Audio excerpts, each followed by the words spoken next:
The Raven.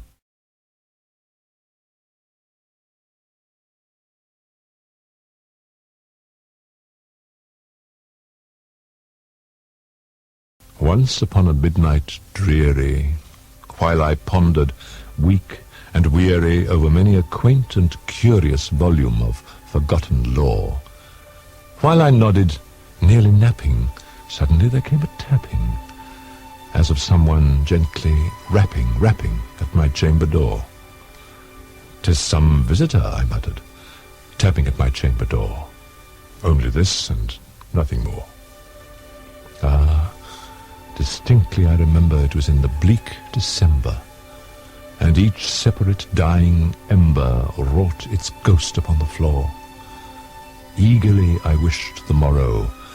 Vainly I had sought to borrow from my books surcease of sorrow.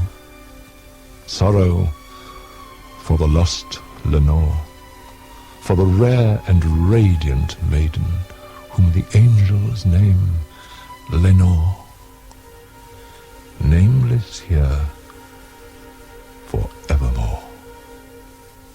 And the silken, sad, uncertain rustling of each purple curtain thrilled me, filled me with fantastic terrors never felt before, so that now, to still the beating of my heart, I stood repeating, "'Tis some visitor entreating entrance at my chamber door, some late visitor entreating entrance at my chamber door. This it is, and nothing more." Presently my soul grew stronger. Hesitating then no longer, "Sir," said I, "or madam, truly your forgiveness I implore. But the fact is I was napping, and so gently you came rapping, and so faintly you came tapping at my chamber door, that I scarce was sure I heard you. Here I opened wide the door. Darkness there, and nothing more.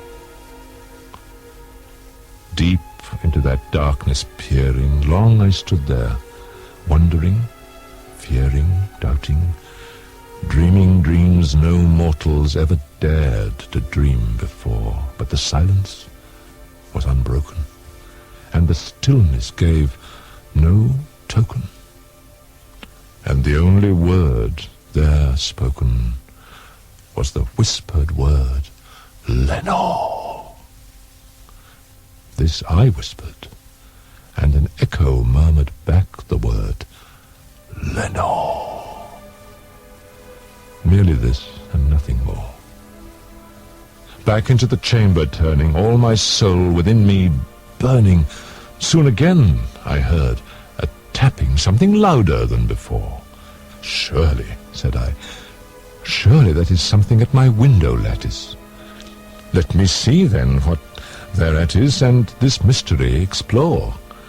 Let my heart be still a moment, and this mystery explore. 'Tis the wind, and nothing more."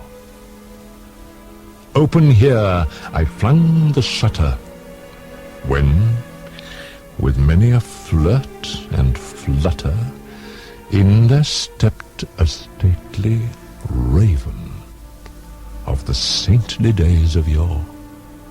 Not the least obeisance made he, not a minute stopped or stayed he, but with mien of lord or lady, perched above my chamber door, perched upon a bust of Pallas, just above my chamber door, perched and sat, and nothing more. Then this ebony bird, beguiling my sad fancy into smiling, by the grave and stern decorum of the countenance it wore, "Though thy crest be shorn and shaven, thou," I said, "art sure no craven, ghastly, grim, and ancient raven, wandering from the nightly shore. Tell me what thy lordly name is on the night's Plutonian shore." Quoth the raven, "Nevermore." Much I marvelled this ungainly fowl to hear discourse so plainly, though its answer little meaning, little relevancy bore, for we cannot help agreeing that no living human being ever yet was blessed with seeing bird above his chamber door, bird or beast, upon the sculptured bust above his chamber door with such name as Nevermore. But the raven, sitting lonely on that placid bust, spoke only that one word, as if his soul in that one word he did outpour. Nothing farther then he uttered, not a feather then he fluttered, till I scarcely more than muttered, other friends have flown before, on the morrow he will leave me, as my hopes have flown before. Then the bird said, Nevermore. Startled at the stillness broken by reply so aptly spoken, doubtless, said I, what it utters is its only stock and store, caught from some unhappy master, whom unmerciful disaster followed fast and followed faster, till his songs one burden bore, till the dirges of his hope that melancholy burden bore, of nevermore. But the raven still beguiling all my sad soul into smiling, straight I wheeled a cushioned seat in front of bird and bust and door.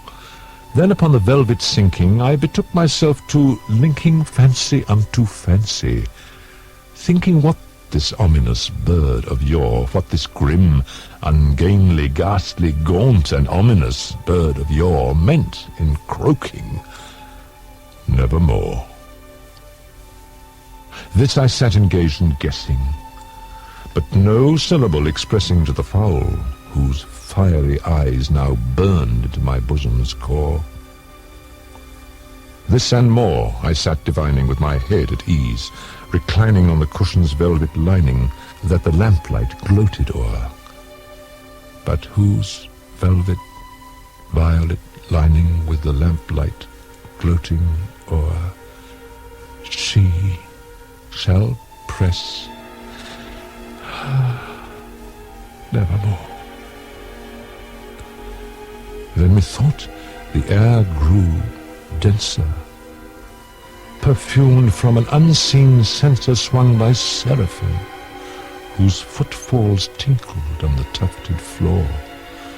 Wretch, I cried, thy God hath lent thee, by these angels he hath sent thee respite and nepenthe from thy memories of Lenore.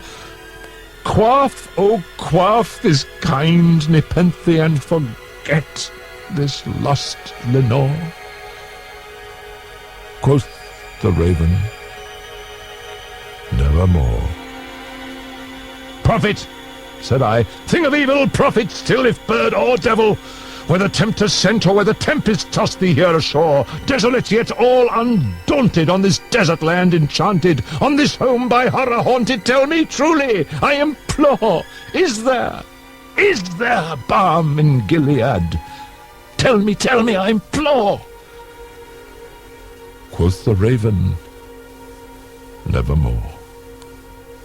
Prophet, said I, thing of evil, prophet still, if bird or devil, by that heaven that bends above us, by that God we both adore, tell this soul with sorrow laden, if within the distant Aiden it shall clasp a sainted maiden, whom the angels name Lenore.